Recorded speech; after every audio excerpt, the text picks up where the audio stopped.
In this video, today we are going to learn Unit 3, the Age of Empires, Guptas and Vardhanas. That is history. Okay.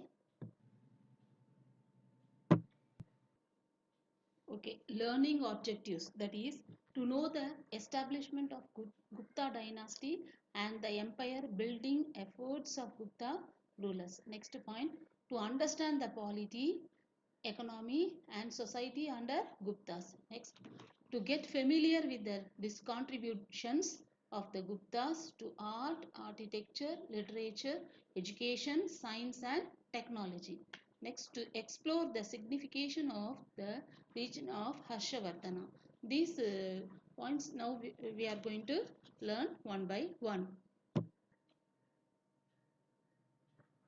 Okay, introduction. By the end of the 3rd century, the powerful empires established by the Kushanas and Satavahanas in the south, so they lost their greatness and strength. After that, Kushanas and Satavahanas, after they lost their strength, Chandragupta came, carved out a kingdom and lasted for about 200 years. Okay, after Kushanas and Satavahanas, Chandragupta ruled the kingdom for 200 years. After the downfall of the Guptas, after Chandraguptas, uh,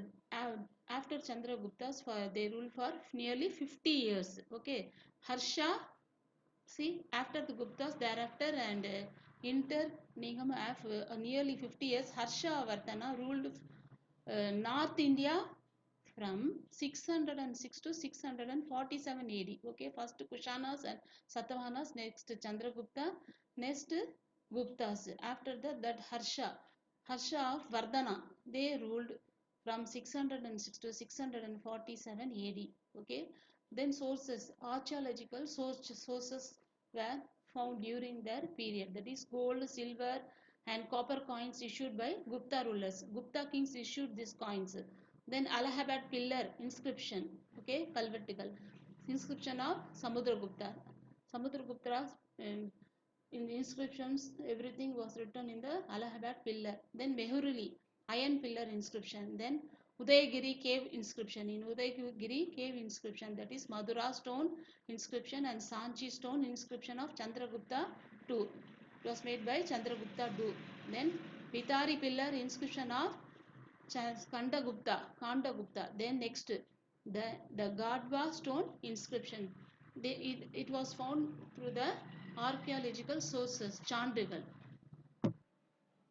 Okay, next, Madhuban copper plate inscription, Sanpat copper plate, then Nalanda inscriptions on clay seal.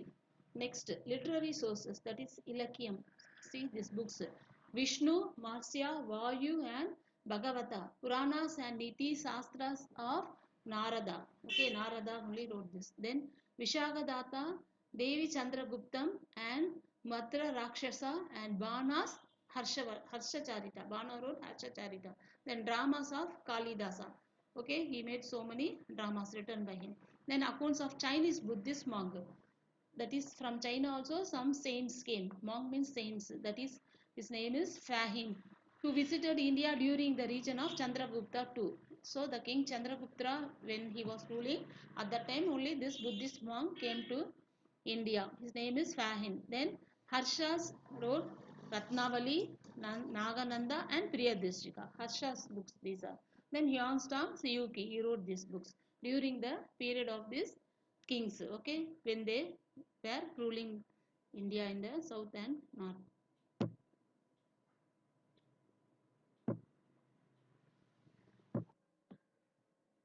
Okay, next, foundation of the Gupta dynasty.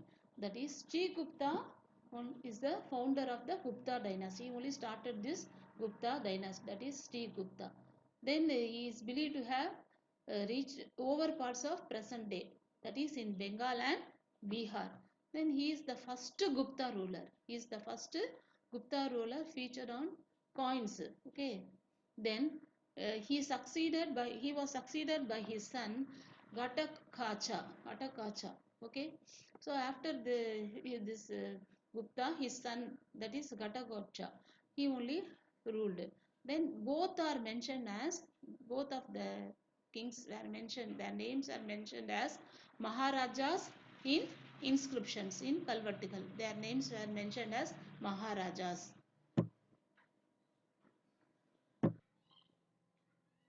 Next, Chandragupta I. He ruled from 319 to 335 AD. Okay.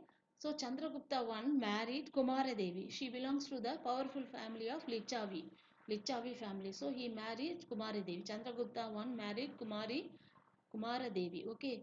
He gained the support from this family. Then Chandragupta eliminated various states. He was ruling various small states. So he eliminated. He stopped ruling there.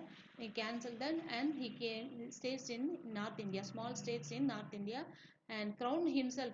Then he became the king of the larger kingdom, big kingdom. Monarch means king. Okay, Raja Vamsams. He became the king of the larger kingdom. Then in the gold coins and all, Chandragupta, then his wife Kumara Devi and Ligan Lichaya. Okay, these images were attributed to the gold coins also were attributed to Chandragupta to bear the images of Chandragupta, Kumaragupta and the Ligan Lichavaya. Okay, Lichavaya. Next, Samudragupta from 335 to 380 Samudragupta, he was the son of Chandragupta I. So, okay. So, was the greatest ruler of the dynasty. Then, after Chandragupta, Samudragupta ruled. So, the Prayag Prashasti composed by Samudragupta's court poets. In his court, some poets composed, that is Prayag and Prayag Prashasti composed by Samudragupta's poet, that is Harisena, was engraved on Allahabad pillar. Then this Allahabad pillar inscriptions is the main source of information for Samudragupta's region. So if you want to know about Chandragupta's son, that is Samudragupta, if you go to Allahabad and read the inscriptions on the pillars, okay, so we will be getting more informations about Samudragupta's how he ruled. Okay. Next, consolidation of Gupta dynasty. That is, Chandragupta was a great general. Okay, and when he became emperor, when he became the king, he carried vigorous campaigns all over the country and even in the south. Okay, then in the southern Pallava kingdom, the king who was defeated by Samudragupta was Vishnugopa. So Samudragupta was defeated by the king Vishnugopa. Samudragupta conquered 9 kingdoms in northern India. Okay, how many? 9 kingdoms in northern India. He reduced 12 rulers of the southern India to the status of feudatories and forced them to pay tribute. Okay, he forced them to pay the money tribute. Then he received homage from the rulers of East Bengal, not even from the southern India rulers, from the rulers of East Bengal, Assam, Nepal, then the southern part of Punjab and various tribes of Rajasthan. Okay, next, Samudragupta was a devotee of Vishnu. Okay, he worshipped Vishnu and he revived the Vedic practice of performing horse sacrifice. Okay, then when he get the victories in the wars, then he issued coins. Okay, coins, and in one of them he issued coins in one of them. Okay, then in performing horse sacrifice to commemorate victories in wars, he issued gold coins, and in one of them he portrayed playing sharp Veenai. Then Samudragupta was not only a conqueror, he is the lover of poetry. He liked poems and music, so that he earned the title Kaviraja. His name is Samudragupta. Because he liked poetry and music, he was titled. One title was given for him, that is Kaviraja. Okay. Then Sri Megha Varma. Sri Megha Varma, the Buddhist king of Ceylon, was a contemporary of Samudragupta. Next, Chandragupta II. Okay, after Samudragupta, Chandragupta II was the son of Samudragupta. Samudragupta had a son. His name is Chandragupta. He was also known as Vikramaditya. He has another one name.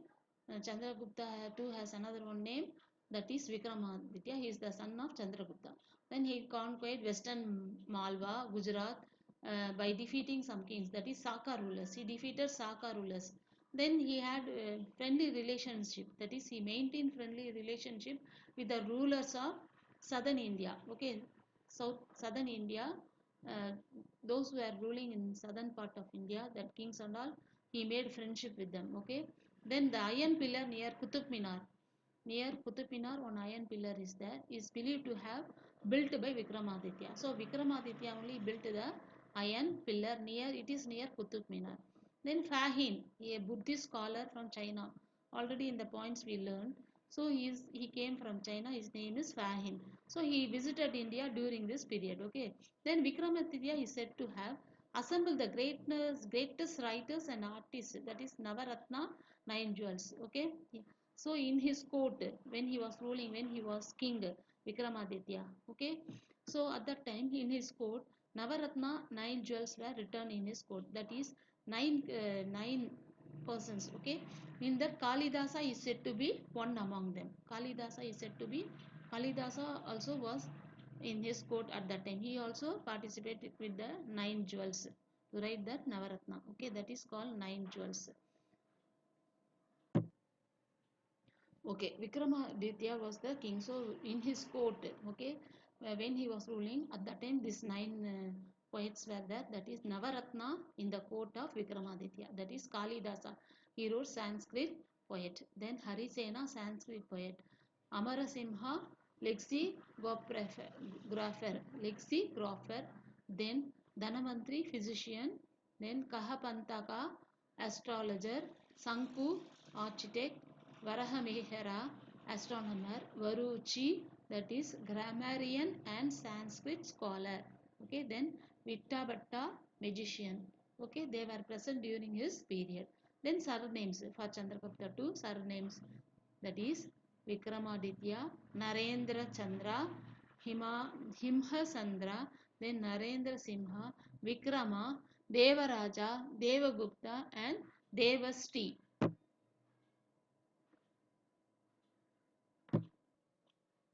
Next, Chandragupta II was succeeded. He was succeeded by his son Kumaragupta I. Okay, so who built the famous Nalanda University? Nalanda University was built by Kumaragupta I. Chandragupta II was succeeded by his son Kumaragupta. He only built the Nalanda University. Next, Kumaragupta's successor, that is Gandhagupta, had to face a new threat in the form of invasion of Huns. Okay, then he defeated them. Okay, so he defeated them and drove them away. But after 12 years, again they came back and broke the Gupta dynasty. Okay, Huns came again after 12 years and broke the Gupta dynasty. Then the last of the Gupta king was Baladitya. He was the last king, but he was assumed to have been Narasimha Gupta I. Okay, Narasimha Gupta I. Okay, he was himself attracted towards Buddhism. He was paying tribute to the Mehuruli. Okay, but he was distressed by his hostility towards Buddhism. So he stopped paying tribute. Though Baladitya succeeded in imprisoning him. Okay, then Meheruluka turned treasuries and drove away from Baladitya from Magadha. After Baladitya, the great Gupta empire faded away. Okay, he was the last king, and after the Magadha, Baladitya from Magadha only he was ruling. So they faded away. Gupta period was faded away. The last recognized king of the Guptas was Vishnugopa. Vishnugopa is the last king of the Gupta dynasty.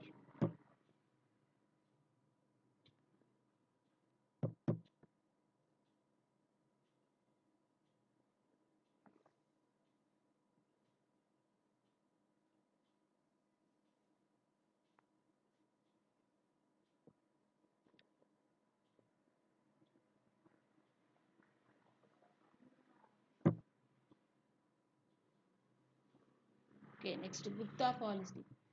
The divine theory of kinship. That is, kingship means the concept the king is responsible. He is the responsible of God. Okay, he is the representative of God on earth, and so he is answerable only to God and not to anyone else. Okay, they worship him like God, and he was practiced by the Gupta rulers.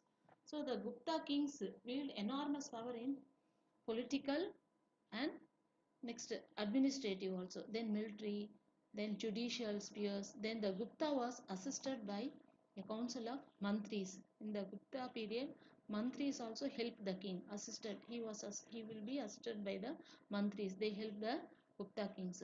Then council consists of princes, then high officers also will be there, then feudatories.